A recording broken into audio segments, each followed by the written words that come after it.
Good afternoon and welcome to our Goizueta virtual class visit. My name is Angela Bostic. I'm the Associate Dean of Marketing and Communications here for the Business School. I will be your moderator for today's session, where we'll be listening to Professor Patrick Noonan talk about the differences between judgment and analytics in making good decisions. A very important part of your business school process, making this big decision to join us, but also the rest of your business career. So I'm going to do a little bit of housekeeping before we get started this afternoon. A couple things. You should see an interface where you can submit your questions as you go through the process. Professor Noonan will actually be asking questions to this virtual audience, and your responses will come through that chat window. You'll know he'll ask you directly when he's asking a question to you specifically, and you can respond there. Your answers will be seen to me, and I'll make sure I share them with Professor Noonan so that he can respond accordingly for that. But if you have other questions related to the chat, things he might have gone through or questions to clarify, you can feel free to submit those at the same time as well in that same chat window, and I'll make sure to field them to him either during the chat or directly after. The class itself will last about 15 to 20 minutes, and then after the class chat portion is finished, Professor Noonan will sit down with us and we'll have a little bit of a conversation about his time in the program, teaching, about the management practice initiatives he oversees, as well as his coursework. He is one of our most accomplished professors, so this will be a great opportunity for you to hear about the faculty heft here in the program. Also, after the entire presentation is over, in a couple days, you'll receive copies of the slides themselves, as well as a link to the full video. So I say that to say, while you're here and we have you live, focus on the professor and what he's saying and what he's talking about. You'll make sure you get the slides afterwards to review. There's a lot of really great information, and he's going to go through it fast. So making sure that you're focused on what he's talking about, the slides will come to you after. All right? So without further ado, I'm going to introduce Professor Patrick Noonan, and he'll take you through our presentation today on managerial judgment versus analytics. Professor Noonan? Okay. Well, thank you, Angela, and welcome. It's a pleasure to be here with you this afternoon, or morning, or evening, wherever you are in the world. The topic of today's talk is what I call the B-School Showdown, the question of judgment versus analytics. And as Angela said, I've been on the faculty here for a long time. I've got two roles. I'm a professor of decision and information analysis.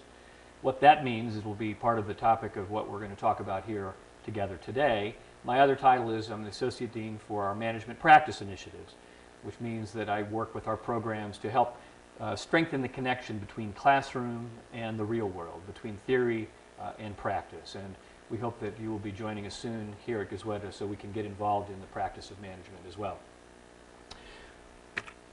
So my first question for you today, and you don't need to actually give us any answers on this one yet. Whenever you do see this kind of a blue background with a question on it, we'll be asking you a question, and for future questions we will ask you to type in some answers and your ideas about that. But for this one, I just want you to think a second about it.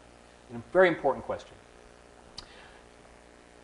When we study business, when we try to improve ourselves, what should be our priority? Should it be improving our judgment or improving our analytics? Well, I gave you this one as a first question and want you to think about it, but I don't need to hear your answers about it because you probably quickly figured out that's a trick question. Of course, we need both. It is about judgment and analytics. What we're going to talk about today is the fact that it's actually even trickier than that. And balancing and integrating management, judgment, and analytics is really the key to our success. So let me step back a second and give you a framing having to do with decision making. Here's really what the challenge of life is, if it's possible to boil it down into a single slide. One is we have to make decisions. Decisions are the only meaningful way in which we can interact and make changes in our environment. And there's two things that we need in order to improve our decision quality. One is we've got to think about them, and two is information can help. That really is it. Let's not step back quite so far. Let's focus in a little bit more and think about what that might mean. When we look around us, whether it's in business, in public policy, or our family lives, in sport, in popular culture, whatever we do, we often observe things happen. And you know what the bumper sticker version of things happen might look like.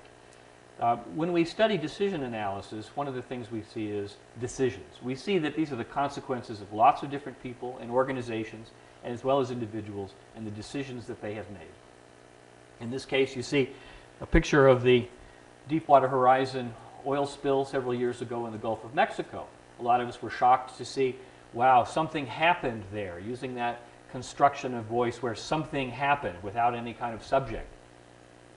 Well, when I look at this, and I hope when you see this, what you actually see is what happened, what were the decisions that were made before this, what were the decisions that were made during this and after, the intersection of lots of different decisions. Things don't just happen. These are consequences of the actions that we take and the decisions that we make. So this is what we might call a decision-centric view of the world. And in that view of the world, we might see decisions as what we call a fundamental particle. Now you're thinking, well, I want to go to business school to study marketing or operations or strategy. I want to be a consultant. I want to be an entrepreneur. Yes, of course, but as we think about all the different kinds of decisions that we could make, decisions about pricing, decisions about capacity, decisions about strategy or human resources, they're all decisions. And so the common framework here is it's important to think about how to make good decisions, in addition to knowing a lot about marketing, understanding finance, understanding strategy, and so forth. So decisions are a common thread, and knowing how to make decisions well spans everything else that we would do in business and in life.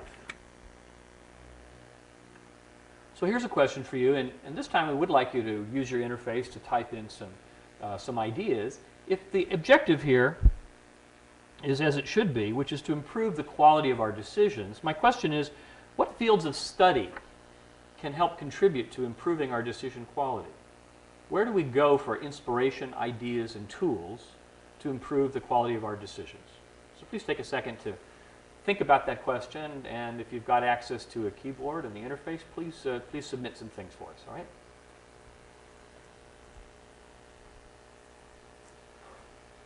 Good, we're starting to see some results. What fields of study can we use?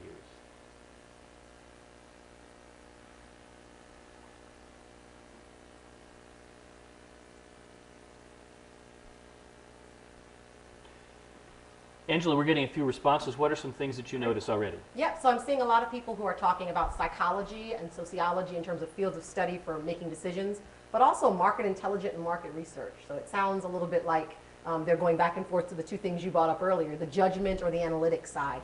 Talking about behavioral economics as well as history being something to use as a precursor to determine what would be the quality of our decision making. Great. So in another sense, this is another trick question, because in one way to answer the question is what can we draw on to improve our decision quality? Darn near anything and everything.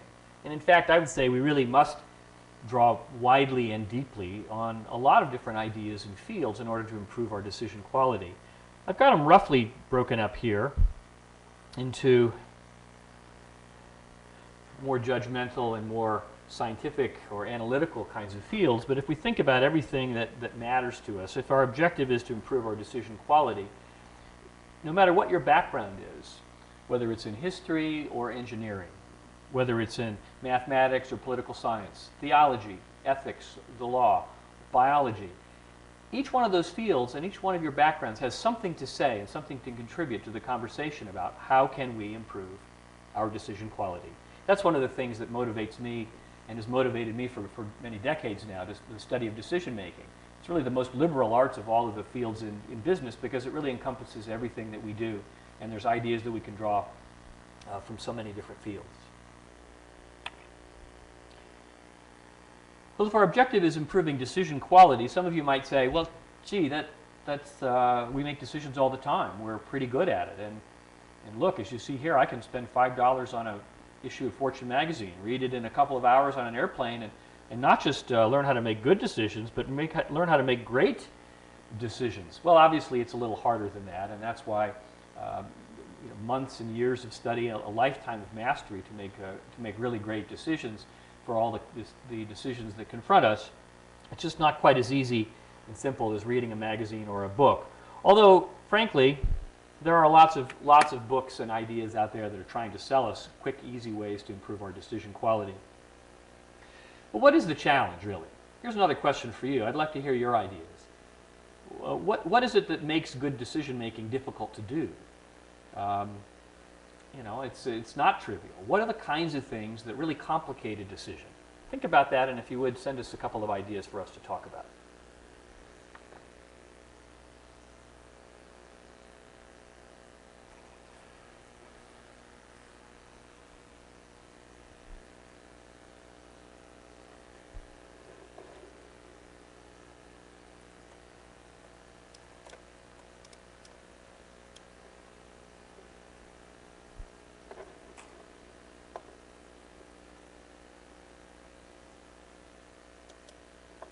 Okay. Angela, we got any good ideas out there from our participants? I think so. So we had the idea of subjectivity. So when you're making a decision, the subjective nature of it, but also the amount of information you might have to look at, or the impact your information might make, financial impact or otherwise. And then just the idea that there are lots of variables and factors that'll go into many decisions, and that presents a challenge. Yes, of course. It's a combination of many different things. Information is typically an issue because we've got, we never have the right quantity of the right stuff. We have too much information or too little information. The subjectivity of it, this is a human endeavor, and so the different opinions and perspectives of all of the different parties and players can make a difference and make a challenge.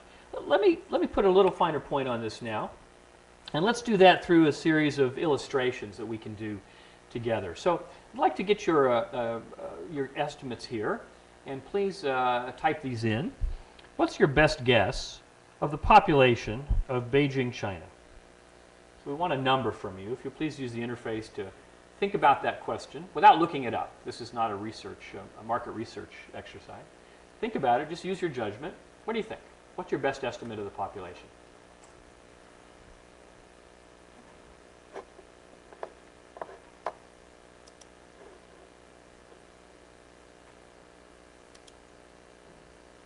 Okay, Angela, what do we get? So I got a range from the lowest looks like about 4 million as a guesstimate, the highest being 20 million, with most falling between, or 25 million, most falling about 10 or 12 million as their estimate. Great. Well, those are some pretty good estimates. I ask you this in order to help illustrate the results of an experiment. It's typical of the kinds of things that we do when we think about judgment and decision making. So in this classic experiment, what we would do is researchers would split the group into two groups and ask everybody in the group the same question, which is, what's your best guess of the population of Beijing? The same as we asked you. The difference is that the two different groups got two different, slightly different questions before that question. They got, in one case, they got, what do you think is the probability that the population of Beijing is greater than 1 million? But the other group got a similar question, what do you think is the probability it's greater than 10 million? Notice the difference in the responses.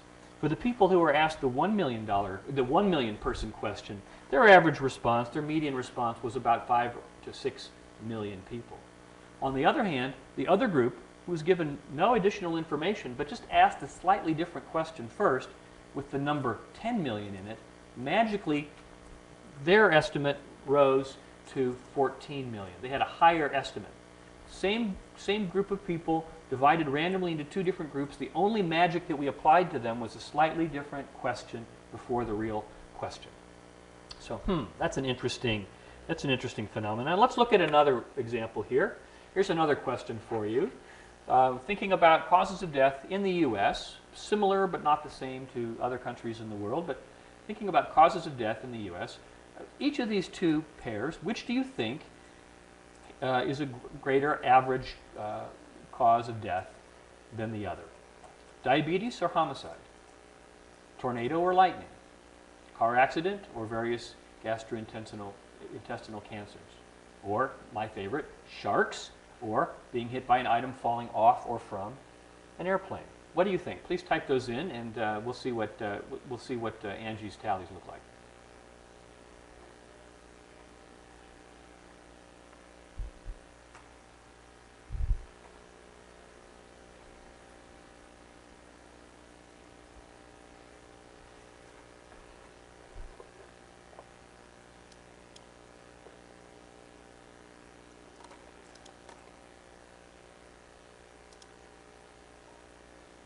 Okay, Angela, what are you seeing? Any pattern in the responses there? Sure. So I'm going down the pairing. So on diabetes or homicide, the majority think diabetes.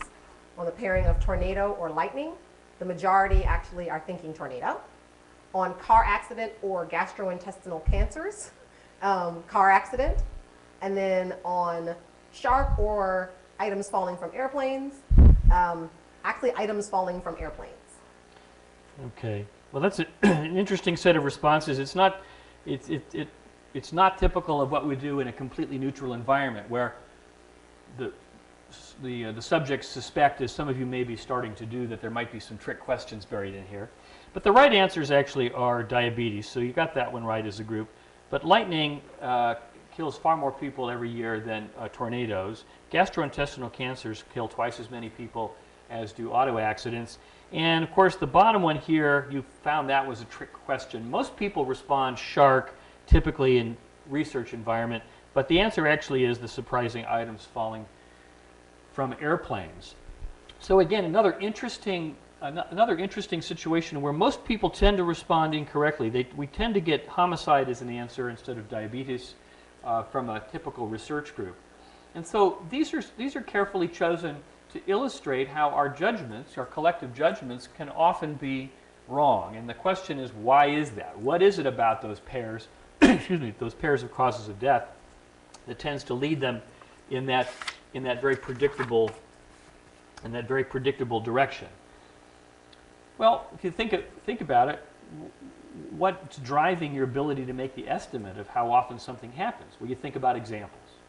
And so researchers digging into this question a little further find out that we've got some mental models, some mental shortcuts that we use to perform some simple tasks of judgment and decision making. And in this case, we do something called availability. It's a heuristic, it's a rule of thumb, it's a shortcut that our brain uses to estimate things. And it's called an availability heuristic, which is the easier it is to come up with an example of something, the more common it must be. Car accidents, easy to come up with examples. We might have been in one.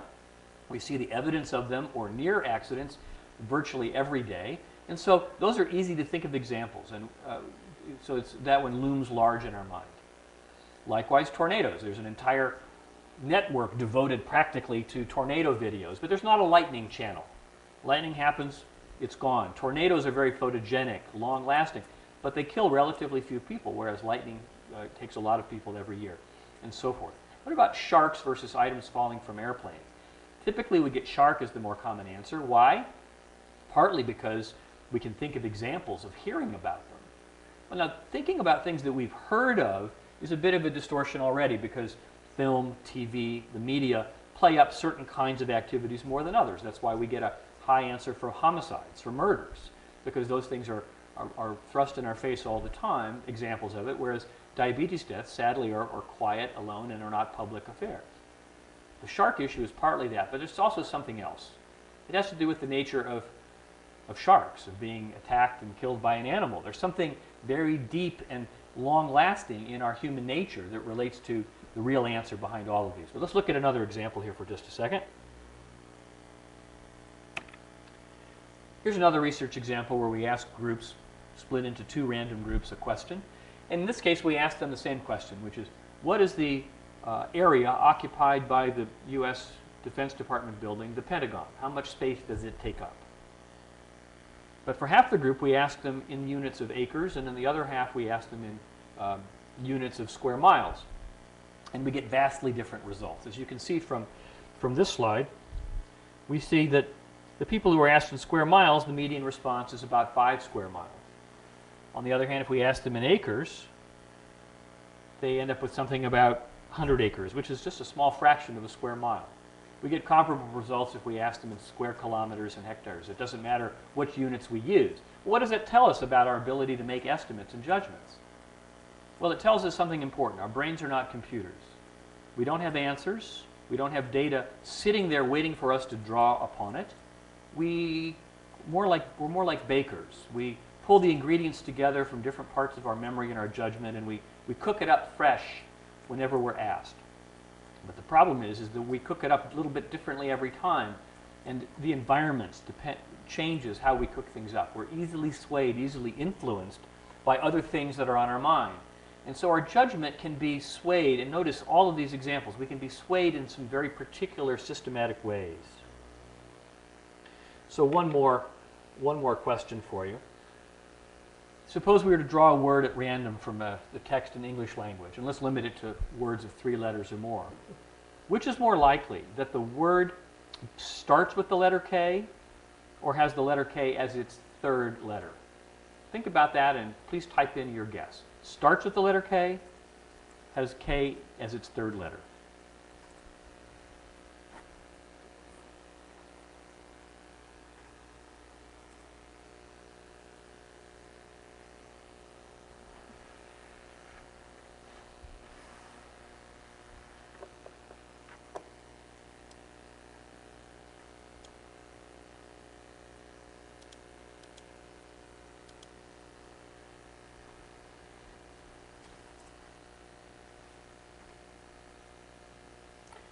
Angela, what are we finding from our participants today?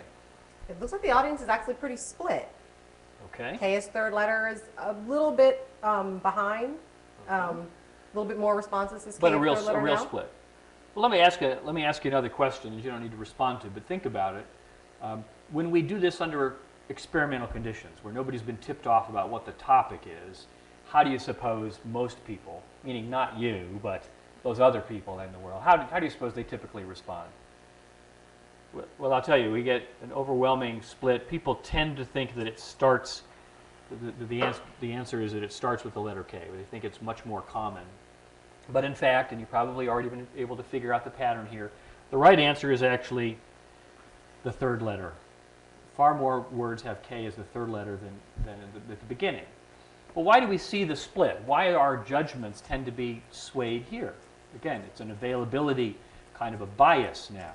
We have an availability heuristic. Our mind tends to construct answers to problems based on some shortcuts. It's easier to think about words that begin with the letter K because it's easier to search for them in our head, to do the mental experiment. And so that tends to make it seem like there are more of them. Here's a thought experiment. Suppose we broke the group up into 2, and we asked one group, you've got 30 seconds, come up with as many letters as you can that begin, words as you can that begin with the letter K, go. You have 30 seconds, think of as many that have K as the 3rd letter, go. Which group is likely to win? Well, if we actually run that experiment, it's easier to come up with a larger number of words that begin with K, and that's a partial explanation. Okay? We definitely have a question in terms of largely. The question that you're asking, is it important the order in which you ask these questions? Because you've mentioned, as you start to get into kind of questions that test your knowledge as well as your understanding of what you're going through, people start to get a little bit more savvy and understanding it's probably not the most obvious thing. Yes. So is the order as important, I'm assuming?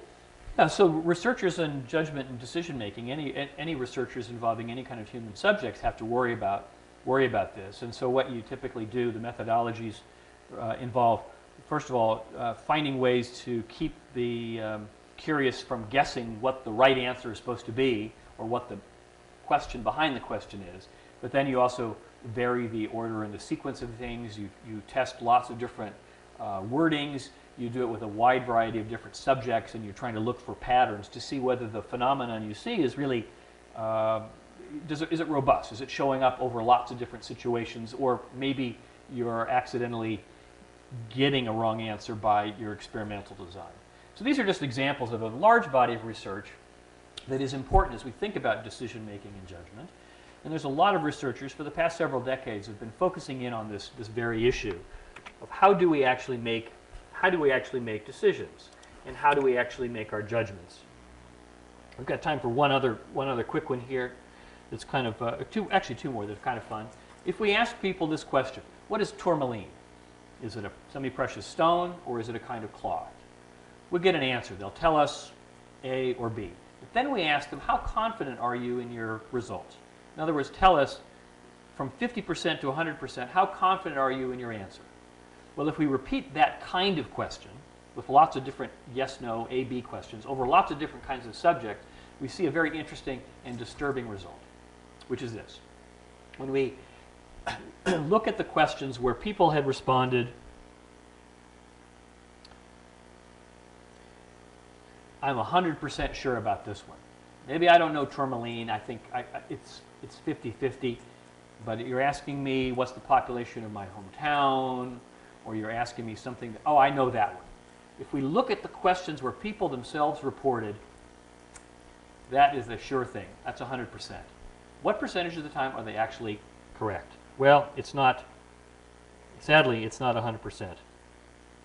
It's only about 75 to 80%. What it means is we're overconfident. We're overconfident. We know less than we should. We put a lot more faith in our judgments and our estimates than we probably should. So let's close the deal and connect this with analytics, and then we can move into some discussions and more Q&A than later.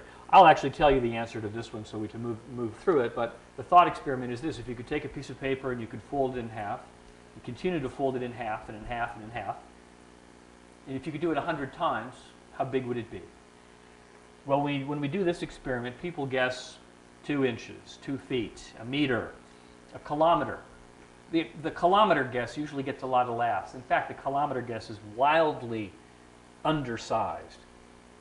It's actually 600 trillion times the distance between the Earth and the Sun. 600 trillion astronomical units. Well, we get it terribly wrong. Why? Because of the way our mind works. We don't have the ability to make good judgments about geometric or exponential growth. And when you're doubling the size of something, that's the kind of problem it is. Well, why do we have these abilities to make great judgments and decisions on so many things, and how is it that we're so easily fooled on so many questions? Well, it has to do with where our minds came from. We've evolved to be who we are. The survival challenge that we've faced as in shaping us has shaped the way in which our brain's operating system works. Because survival depended on finding food, finding mates, not being found as food, and perfect was really not the issue. Getting a really good, pretty good answer quickly with limited information was the key to survival or not surviving. And so we've built a lot of these quick and easy rules that operate under any circumstances very quickly, and they don't give us optimal answers. They don't maximize or minimize things, but they do good enough given the time and information. That's who we are. Part of human nature has been shaped by these wonderful rules that have gotten us here, but that may not be enough to maximize shareholder value or even hit our sales targets for next month.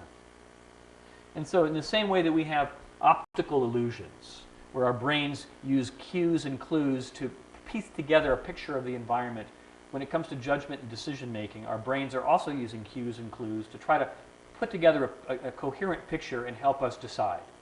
It's quick and dirty, it's gotten us here this far, but it's got some limitations. You may be saying to yourself, well, yeah, that's true of all of those average people, but we're above average people here, of course, and we're smarter than the average bear. Not so fast. There's another trap that we can fall into here called the intelligence trap, which is sometimes we're particularly good at arguing our point. And so we can fall into the trap of having a great point, of having a bad point that we think is a great point. Why? Because nobody seems to be able to change our mind. Well, maybe we're just stubborn. Maybe we're just very good at arguing things. And so history is littered with great examples, which you can look at on the slides later, of very smart, very capable people saying things that are really pretty ridiculous. So, for example, we had David Sarnoff, the U.S. radio pioneer, founder of RCA Music, saying the music box, the radio, has no imaginable commercial value. We have people like one of the Warner Brothers of movies saying, who wants to hear actors talk? One of my favorites, Decca Records, rejecting the Beatles because they don't like their sound. And guitar music is clearly on the way out in 1962. And we have even Bill Gates famously once predicting that 640K of memory ought to be enough for anybody. So that brings us to analytics. What is it? Well, analytics is something that you study in business school. But what is it really? It refers to a number of different tools. So we can think of it as it's about optimization, it's about data analysis, statistics, it's about forecasting, it's about predictive modeling. But really, it's about decision making. It's a way of supporting good quality decision making. Look, the central question that we all have, whether we're in marketing, finance, operations, what should I do? And we break it into two pieces. We break it into the piece of what should I do given what I believe, that's decision and risk analysis, and what should I believe given what I observe, and that's data analysis. And collectively, that's what analytics is. So it doesn't sit out there on its own. It's a way of supporting good quality decision making. And the point of all this analysis is a good conversation. It's never about the numbers. The numbers inform judgment, but they never replace it.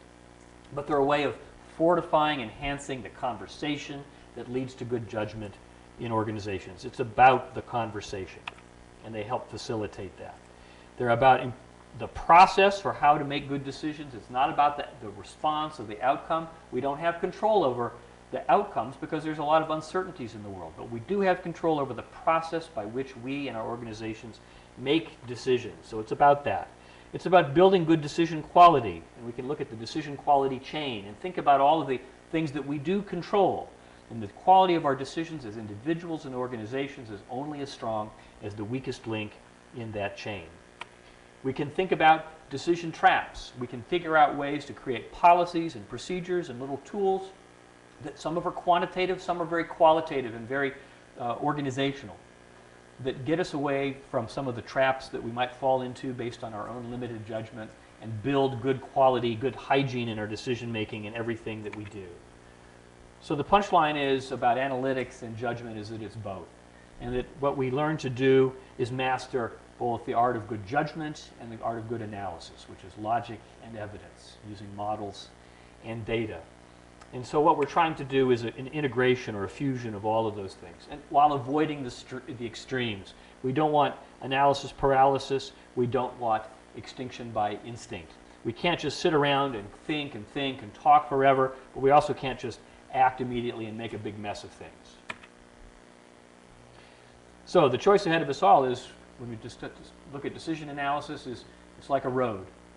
And we only have the control over what we can do right now, but we can think ahead and we can gather information to understand what possible paths, where things might go in the future, and we roll that back to the present.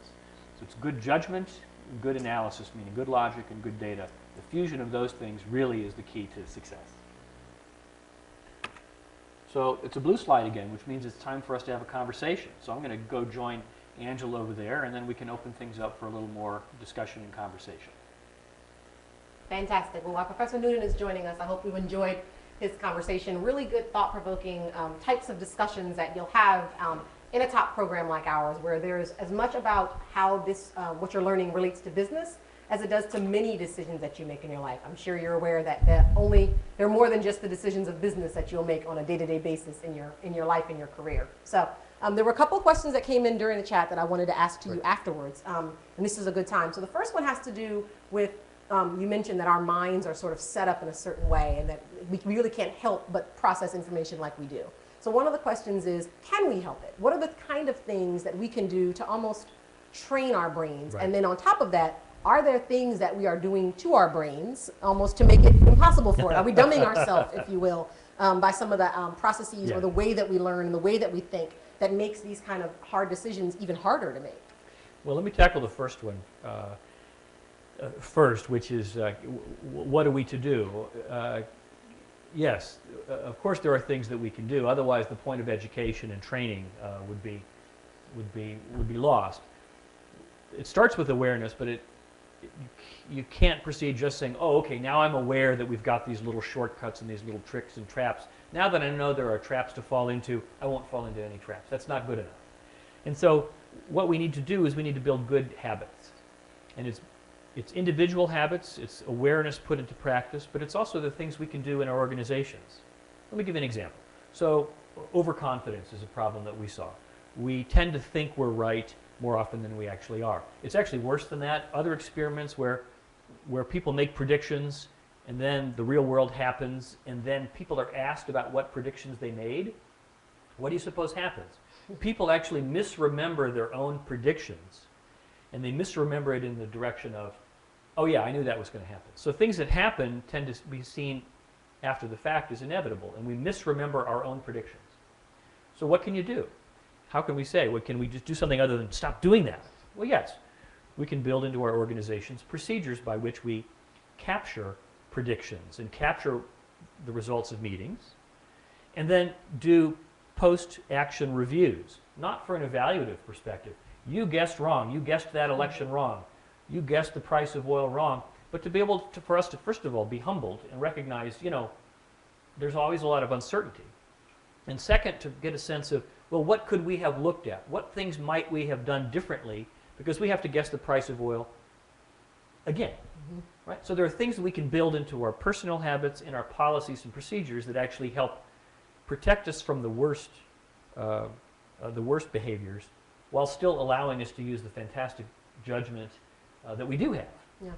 So there's a question that just came in that I think is a good lead to it. So you talk about the information that we can take, we can look backwards at things. How do we protect ourselves from information overload, right? Yeah. Because making decisions involves a lot of inputs, and sometimes, what happened in the past, what do we need to think about with the future? Are there ways to avoid information overload? Sure, and again, it has to do with building good habits and practices. One of the first decision traps that is the top of the list that you'll see on the slides from Russo and Schumacher, the top of the list, number one decision trap is what's called plunging in, which is the fire, ready, aim problem. And as MBAs, and before my PhD years, I was also an MBA, so I am one also. We're a victim to it as well. We are action-oriented people, and we should be.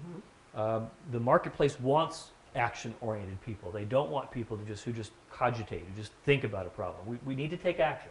We're action-oriented people, sometimes at the expense of a little bit of deliberation, a little bit of planning, and choosing the action, being a little more intentional about the action. We love to dive in, and that's a trap.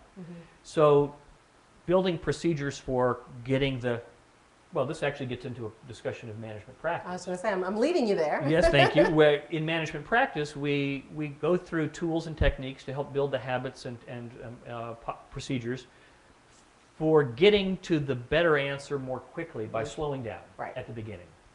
Taking time to structure what is the key question. Doing some stakeholder analysis, understanding good scope and boundary issues, thinking about resources, breaking the question apart and planning the work from the question rather than just saying, oh, here's an analysis we can do. Somebody showed me this database. I've already got this data, this very kind of wild stab at the buffet line, thinking a little more intentionally about what really are the key questions and what are the pieces of work that would make a difference in answering the question. So again, it's slowing down to get to a better answer faster, and that really gets into the MP space. Yeah. So before we leave the MP idea, I definitely want you to talk a little bit more about it. I've been lucky to see a number of MBA students go through the MP process, and it really is eye-opening because naturally human beings want to get in there and start tackling the problem, and MBAs want to tackle it even sooner. And they know that they should use caution, but sometimes it gets ahead of them. And so the process of stepping back tends to feel awkward to them at first. But then when they see what that saves them by way of time, it's tremendous. Tell me your favorite recollection, if you will, of kind of an MP process where you've watched a group of MBAs go through dissecting that problem and you kind of see the aha happen. You see them get, oh, this is why I defined it first, and this is, tell me what that value is. And, well, let me start with the Let me start with let me start with the one that sort of triggered the need to do it, and it's one that we share. We do a lot of great field courses here where students have access to real clients and real problems, and these problems often come to us and to the students with the final word is figure it out. Rather than saying I want you to do this and this and I want you to fill in these boxes, it's more like I'm thinking about this, we're wondering about this, here's this issue we've noted, this has changed. Angela, figure it out. And what they don't want is for you to come back and say, fine, I'll be happy to do. Tell me what I need to do. Well, the answer is, I just told you. I asked you to figure it out. So figuring out what the work stream is an important piece of success. It's not just having good ideas and knowing how to do good analysis, but it's driving the information stream. And so years ago, as part of an inspiration for how we got to MP, really, is a team that was given a fantastic project by a client at that point was the New York Yankees, and the key question turned out to be, should the Yankees create an entertainment and sports network? And some of our participants may know the answer to that. Yes, Yankee Entertainment Sports. They actually did do that. But I observed the team get their instructions from these guys who worked with George Steinbrenner at the time, and they seemed to want to have the shortest possible meeting and run off and start doing the work without having the group conversation about what work are we supposed to do. And so we call that smashing the watermelon, where you just take the pumpkin or the watermelon, smash it, grab the nearest piece, and go off and work on it. Well, what happens if you play that out? They come back together later, it doesn't fit. And so what we see in all of our management practice teams is we see them giving each other the time out, which is, whoa, yeah, let's talk about possible data and possible analyses. Let's start at the beginning. Let's not smash the watermelon. I've heard them say that. Let's carve it, and let's study it and figure out what pieces we need to do. And that's it's truly a fabulous process to watch. I know you as a professor over the years have seen students get that aha. It is actually one of the main things we get by way of feedback from recruiters and companies is that our students get it, right? They come in, their boss says, I got part A, B, and F. I need to solve for something, go figure it out, and that they don't start with smashing the watermelon, they kind of move through it more meticulously. But you're right. It goes against some of our nature. We want to feel like we're moving, and some people, some of our participants might recognize the feeling of when the traffic is slow on the shortest route. You go on other roads, even though it takes you as long or longer, because at least you feel like you're moving forward. You're not really making any progress. You're giving yourself the illusion of progress and learning the difference, learning what piece of work is actually getting you focused on that key question, and what if it is just to feel good work. That's the distinction that we all need to learn. Absolutely. So there's a question that came in. This relates to kind of that process of that vicious cycle you talked about, where somebody thinks they're right, gets it wrong, and then says, oh, no, I was right about that. So what if the person who's doing that, who's influencing these decisions, is the person in power? You know, so it's your boss, it's your boss's boss, and the cycle continues. Is there a good piece of advice that you can give to folks on how to, influence from below? Because a lot of our MBAs find themselves in that position. And they get very good at it. And one of the techniques that is very, very useful is it's about asking the right question. In other words, it's what some students might even call sort of Jedi skills, which is finding ways to influence without a direct challenge or without putting somebody on the spot or being judgmental. So even as a junior person on a team, if you've got a team, your boss is there, other senior people, they're launching you off on a project, and you know you're going to end up having to do a lot of the analytical work and a lot of the day-to-day work. You can turn around and ask the question, thinking in your head about one of the management practice frameworks that we use, something called a problem statement summary. You could say, let me see if I've got this straight. Let's make sure we're all, can we make sure we're all on the same page? Here's the situation, here's the complication. So this is the key question, right? So you're leading them by asking them to reconfirm. I notice, you can say this, I notice we haven't really had any conversations about scope yet. Is it fair to say that this is in scope and this is out of scope? What you're actually doing is you're leading your team down the MP path, but not by telling them what to do, but by asking really reasonable questions about process that in your head you're getting them to fill out the form without actually making them fill out the form. Yeah, and I've mentioned before, I've seen it a lot of times where students, when they get that, it's actually very recognized by their superiors and their peers that, this person's good at framing this. I want this person in this meeting because they understand how to make sure we get it together. And they can't describe the secret sauce, right? They don't know what it is about you that does it, but it's definitely a point. One more before we log off, and this is always a question I like to ask our professors when we get a chance, especially those with tenure like yourself, who've done life both in the business school world and in the business world. Talk a little bit about what the experience has been for you as a professor here at Goizueta and what you like about the new incoming crop of teaching students. They come in every year. What is that process like for you? Well, I've been here almost 21 years now, and I'll say that there's some threads of the culture of this place that are as true today as they were when I got here in 1993, which is that it's the community. And there's a lot of very superficial ways of thinking about the community that are nice, but the real point and the real value of it is maybe something deeper. The nice things about the community are it's nice.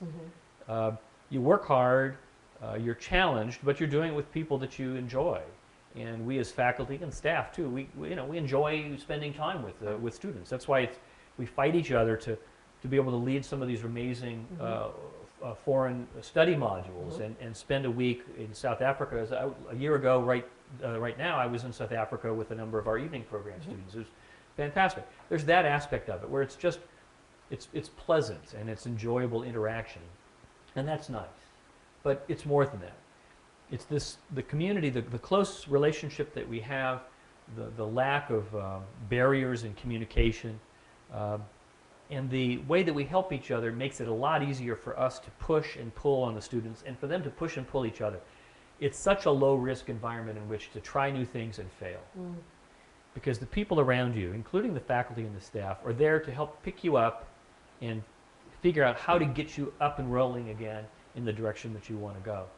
It really allows us to push harder and pull harder because people aren't afraid here. They're not afraid to try new things. They're not afraid of each other.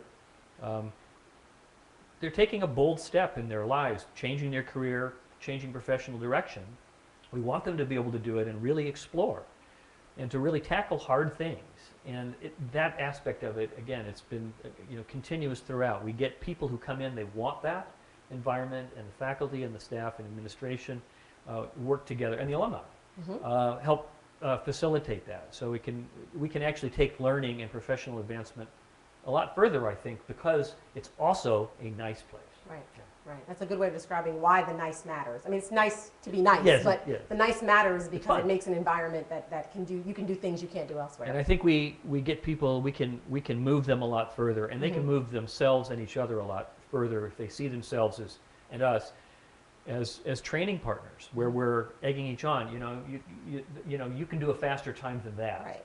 And you're wasting your time here if you're not pushing yourself. Let's go for something better this week over last week. And we're doing that because we're on the same team, and we're all working with each other, and that makes a big difference in how we get things done. I think it's been part of the reason for the success of the school. Absolutely.